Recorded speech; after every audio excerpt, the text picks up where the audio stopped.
കണ്ണൂർ തളിപ്പറമ്പിലും മദ്യവിൽപ്പനശാല മാറ്റി സ്ഥാപിക്കാനുള്ള നീക്കത്തിനെതിരെ നാട്ടുകാർ രംഗത്ത്.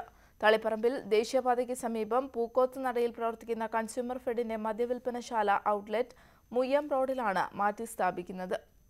തളിപ്പറമ്പിൽ ദേശീയപാതയ്ക്ക് സമീപം പൂക്കോത്ത് നടയിൽ പ്രവർത്തിക്കുന്ന മദ്യവിൽപ്പനശാല ഔട്ട്ലെറ്റാണ് മുയ്യം റോഡിലേക്ക് മാറ്റുന്നത്. ഇതിനെതിരെ നാട്ടുകാർ ആക്ഷൻ കൗൺസിൽ രൂപീകരിച്ചു. ഒരു കാരണവശാലും ഇവിടെ മദ്യശാല സ്ഥാപിക്കാൻ അനുവദിക്കില്ലെന്ന നിലപാടിൽ ഉറച്ചു നിൽക്കുകയാണ് നാട്ടുകാർ. ഇവർ തളിപ്പറമ്പ് ടൗണിൽ പ്രതിഷേധ പ്രകടനം നടത്തുകയും മുനിസിപ്പൽ ചെയർമാന് നിവേദനം നൽകുകയും ചെയ്തു. തീരുമാനം ജനവികാരം മാനിച്ചായിരിക്കുമെന്ന് മുനിസിപ്പൽ ചെയർമാൻ ഉറപ്പു നൽകി. തീരുമാനിച്ചതിന്റെ ഭാഗമായി ഇത്രയും ജനക്കൂട്ടം ഇവിടെ തടിച്ചുകൂടിയത് വിപുലമായിട്ടുള്ള ഒരു മുന്നൊരുക്കവും ഈ സമരത്തിന് വേണ്ടി നടത്തിയിരുന്നില്ല. പക്ഷെ ഇവിടെ വരാൻ പോകുന്ന അത്യാഹിതത്തെക്കുറിച്ച് നമ്മുടെ നാട്ടിലെ ജനങ്ങൾ എത്രമാത്രം ബോധവാന്മാരാണ് എന്ന് തെളിയിക്കുന്നതാണ് ഇന്നിവിടെ പങ്കെടുത്തിട്ടുള്ള ജനകീയ പങ്കാളിത്തം എന്നുള്ളത് നമുക്ക് കാണാൻ വേണ്ടി കഴിയും. ജനവാസ മേഖലയിൽ പ്രവർത്തനം തുടങ്ങുന്ന ഔട്ട്ലെറ്റ് എന്ത് വില കൊടുത്തും ചെറുക്കുമെന്ന നിലപാടിലാണ് നാട്ടുകാർ. ന്യൂസ് 18 കണ്ണൂർ.